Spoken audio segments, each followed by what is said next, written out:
Sometime last December, I began seeing this OnlyFans creator, Lily Phillips, explaining how she planned to sleep with 100 men in a single day, in one single session.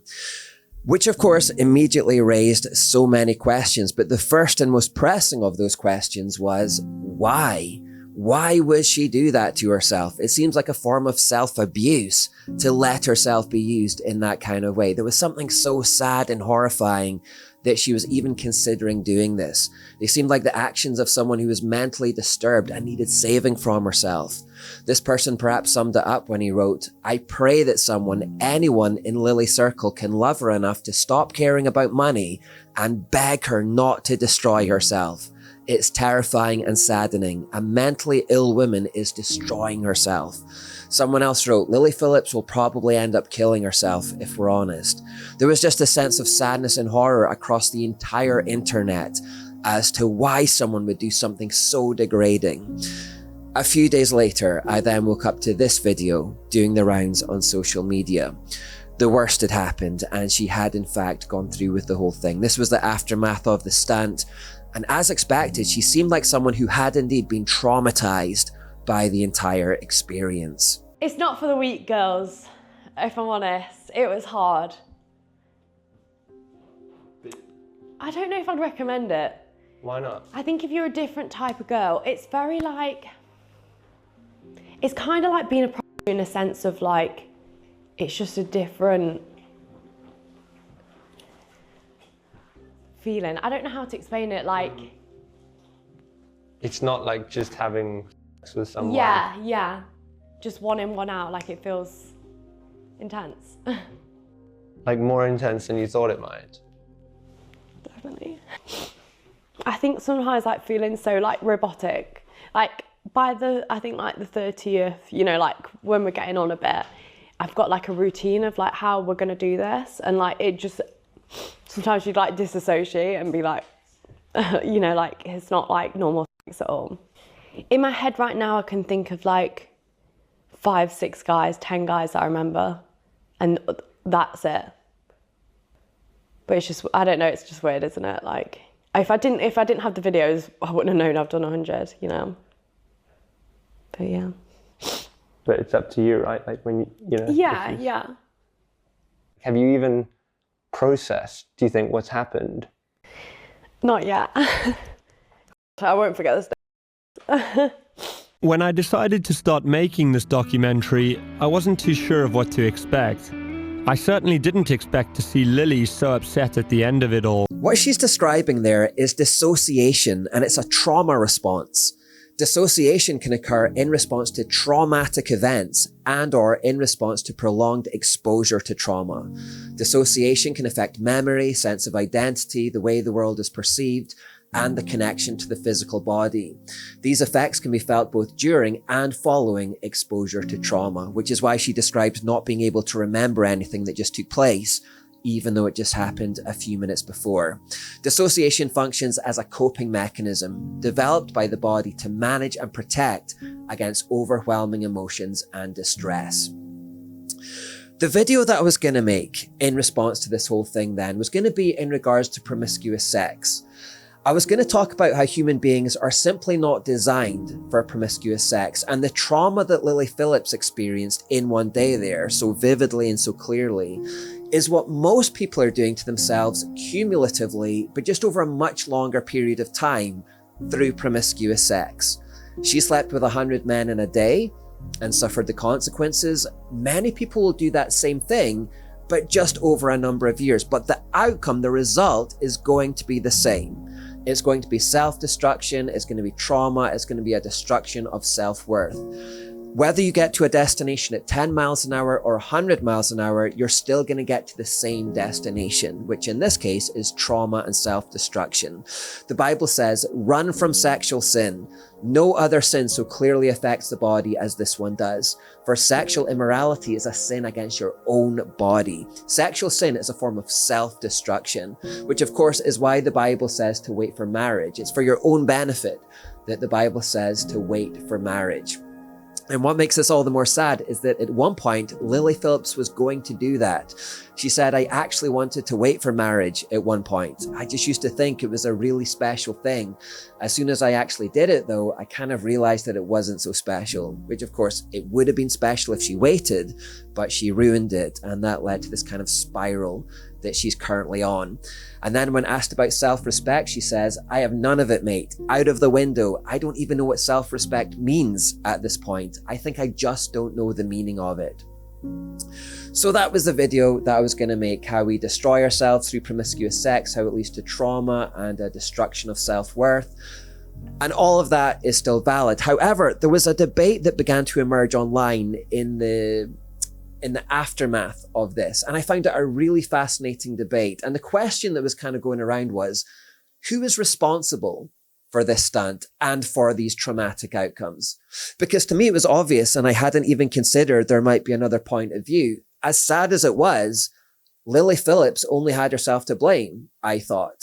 After all, she had personally set up the OnlyFans account.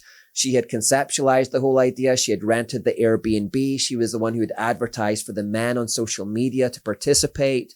She was the one who had publicized it. She's the one who'd offered herself to these men and actually gone through with it. She had driven this entire thing from beginning to end.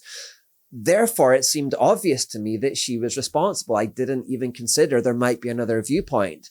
She wasn't being coerced in any way. She wasn't being groomed. She was driving the whole thing. You were just talking about Lana Rose and stuff. A lot of these people come years later, then talk about the trauma of being in said industry.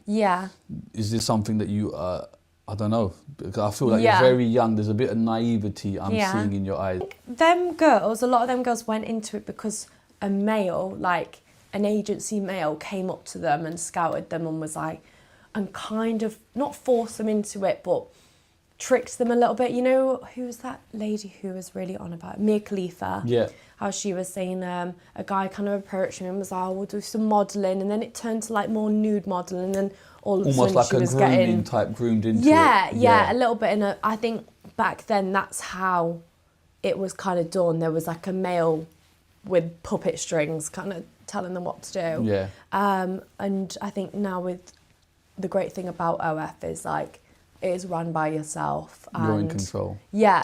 She's very clear that it's all driven by her. And so although you could question her parents and the values they've given her, maybe she had some childhood trauma that destroyed her self-worth and now she's leaning into it. That's a theory that I think possibly be true, but that's all conjecture. From the interviews that she's given, it just seems like she's driven by fame, notoriety, and money. And the responsibility for the outcomes of her decisions then are on her. Full-grown adult, made a choice, experienced the consequences of that choice. However, I found it interesting that feminists don't see it like that. Feminists were instinctively blaming men for this outcome. Feminist writer Julie Bindel wrote, any man involved in the torture of this woman should be locked up. To which Konstantin Kisin sarcastically wrote, modern feminism, women must be free to make their own decisions, and if they make bad decisions, the responsibility is on, checks notes, men. Someone wrote, she may have consented, but that doesn't mean she still isn't being exploited and used. Indeed, just because a woman consents doesn't mean it's right to dehumanize and abuse her. To which this man replied, just because a woman consents and gets famous and makes millions, she can't really 100% consent because women are perpetual children who lack agency. Is that right? Here's another article written by Olivia Petter about Lily's friend Bonnie Blue, who's getting up to even worse things. She slept with 1,000 men in a day. And this article says Bonnie Blue isn't the problem, it's the men who want to sleep with her. Catherine Ryan also pinned it on the men. What is wrong with men? Which brings me to Bonnie Blue. My initial reaction was to say to these feminists, what are you talking about? These women drove this themselves. They had the idea, they set it up, they promoted it, they profited from it and have made millions. Why are you putting none of the accountability on the women themselves for their own actions here? This article says that Bonnie Blue isn't the problem, the men are. I mean, really, Bonnie Blue isn't even a part of the problem? You're putting this entirely on men? When Catherine Ryan sees Bonnie Blue choosing to sleep with 1,000 men and doesn't say what's wrong with her, but just what's wrong with men, you don't think something might be wrong with Bonnie Blue as well for choosing to do this, for choosing to sleep with 1,000 men? Even though Lily Phillips set her event up and drove the entire thing, according to Julie Bindel, the men who responded should be locked up. But you don't think Lily Phillips should at least be given a warning for her part in the entire debacle? I've seen these videos going around on YouTube about how women struggle with accountability, and I just thought, well, this is clear evidence of this. I'm about to dive into a topic that most people skirt around because they don't want to ruffle feathers. But I'm not most people. You've seen it, I've seen it, we've all seen it. The dreaded lack of accountability in women. We're caught up in a world that shields women from accountability, a world that allows, encourages, and even incentivizes them to escape from the consequences of their actions. Women have a hard time with accountability. Why do you think that is? Men have taken up all this space in society as the formidable gender. If we admit that, like, we need you, we lose power. So women are becoming power hungry, can't admit they're wrong, kind of repulsive. And if you admit that you were wrong, there's shame. Our victim stories are an extreme lack of accountability. And so for the men out there wondering, why do women have such a hard time taking responsibility and accountability, is because we live in our victim stories. And our girlfriends live in their victim stories, and we get together and we just feed off of and enable our victim stories. I remember when I was in Camp Victim, living in my victim story, and another woman or friend would share about her challenges with her dad growing up, and then it will be like, well, yeah, that's really hard, but my dad did this. And we try to compete with each other in our victim stories.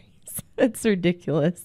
But this is why women have such a hard time taking accountability, because we're queens of being victims. And what's happened is the rise of social media and the rise of online dating and the rise of feminism has taught women that they are not to blame for any poor choices. Every poor choice is glamorized. So if you want to be a sex worker, it's great. If you want to post in bikini pictures online, it's fine. If you want to be in with it, every poor choice is glamorized. And every internal reflection is seen as gaslighting yourself. So they've even got terms for internal reflection to prevent it happening. And so what will happen is they are trained to not reflect on themselves. So I was talking to a male friend of mine the other day, and he told me that women don't apologize and women can't be held accountable. I began to really think deeply about this idea, and one of the things that came across my mind is, in the last 9 months or so of me being in my private practice, I have myself experienced many women, whether they came in as a couple or they came by themselves, they very abruptly discontinued their therapy. And I started to reflect and really think, what was going on here? And I noticed that after I had to confront them about something, I had to bring to their attention something they were doing that wasn't contributing to the health of the relationship, they became very defensive and very harsh, and they stopped coming. So I thought, well, this is a clear example of this. Lily Phillips has driven this entire thing from start to finish, made all the decisions, and yet feminists don't want to take accountability when it has negative outcomes. But then I began to think, but this is a really interesting instinct because it seems to be so widespread. This really intrigues me because accountability is directly linked to agency. The more agency someone has, the more responsibility they have. It's that Spider-Man line, with great power comes great responsibility. So when you're raising children, for example, you gradually let them have more agency over their lives and make their own decisions, but directly correlated to that is, well, now you're responsible for your own outcomes.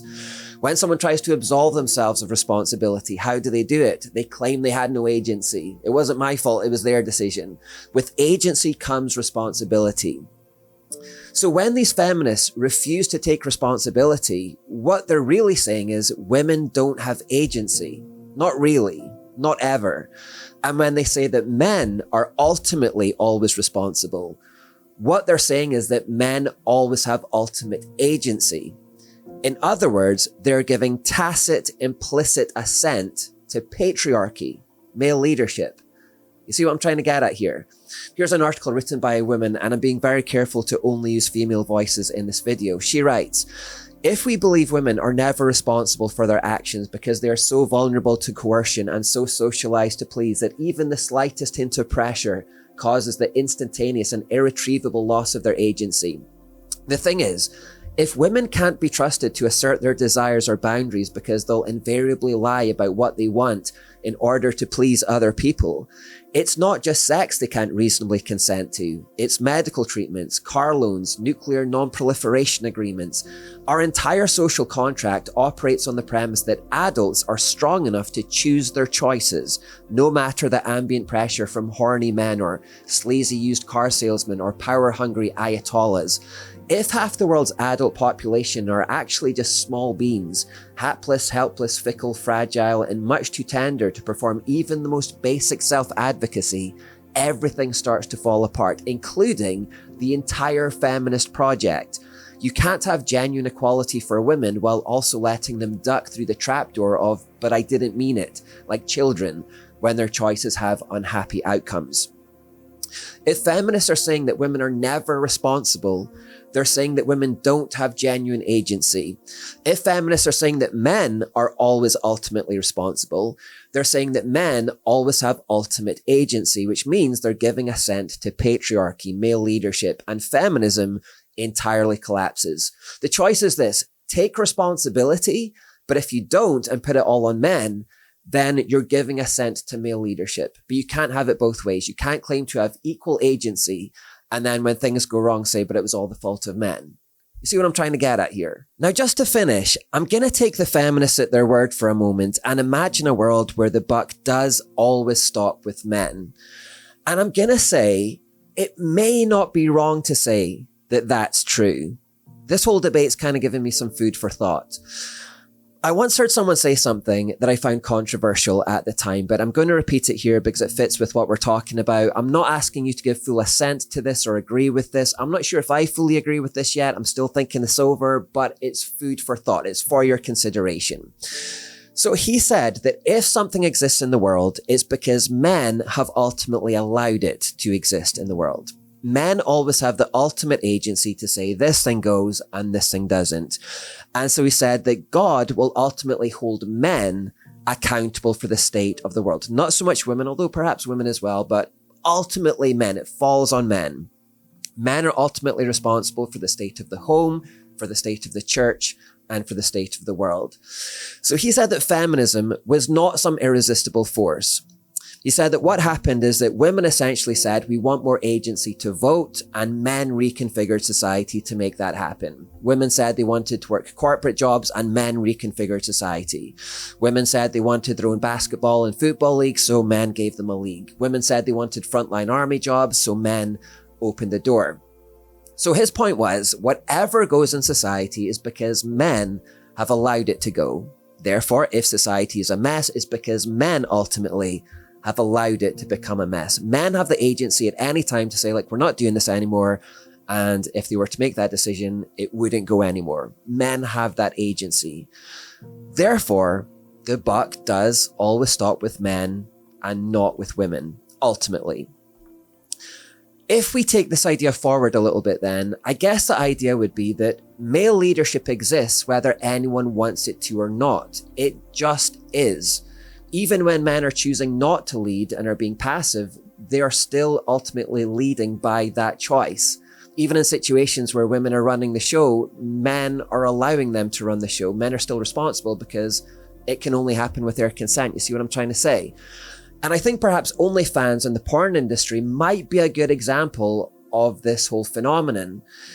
If men could overcome their lust and weakness and universally decide tomorrow, look, we're not going to look at porn anymore and we're going to unsubscribe from all OnlyFans, it's true to say the entire industry would be finished by the end of the week because there would be no money in it. Yes, it is the women who are dancing around in their underwear and doing whatever, but men ultimately have the agency to say, sorry ladies, that's not happening. We're not going to watch. If they were to do that, it all ends tomorrow. There's no ad revenue in it. All the sites close down. And then you don't have Lily Phillips and Bonnie Blue doing these stunts. They have to go somewhere else and do something more worthwhile. Therefore, the buck for the porn industry stops with men. Here's a microcosm of this in action. Here's Bonnie Blue in a Five Guys restaurant trying a stunt, and the Christian staff member, this young guy, just shuts it down. And because he shuts it down, the stunt ends. I just wondered, I can't see it on the menu, but where do I get the Five Guys from? Huh? The 5 guys. I didn't know if there was like a special room or you can take me out back. No, I don't think that's happening. What about after your shift? I mean, I'd want to give you, a good rating. I'm a Christian man and I'm saving myself to marriage. I'm asking for what's on the menu, that's all. Genuinely, I feel like I'm doing it right now. I can hand you a menu if you want. Are you on it? No, I'm not. Oh, that's a shame. If the entire male population did as this young Christian guy did, to his credit, and said, look, we're Christian men, we're not doing this, the porn industry ends. OnlyFans shuts down by the end of the week. Bonnie Blue and Lily Phillips don't have this career. I also had a thought about Eve, and how Eve in the Garden of Eden was the first to take the bite of the forbidden fruit, but we don't call it the fall of Eve, we call it the fall of Adam, as though Adam is the one ultimately responsible. But I won't get into that because I haven't thought that one through enough. But I do think we need to come to a conclusion here. Either women have exactly the same agency as men and are responsible for their own bad outcomes, or we do say the buck ultimately stops with men always, but in that same breath give assent to male leadership and patriarchy as an inescapable truth which can never not exist. It's just something that is and can never not be. We'll perhaps come back to this because, as you can probably tell, I'm still processing all of these ideas.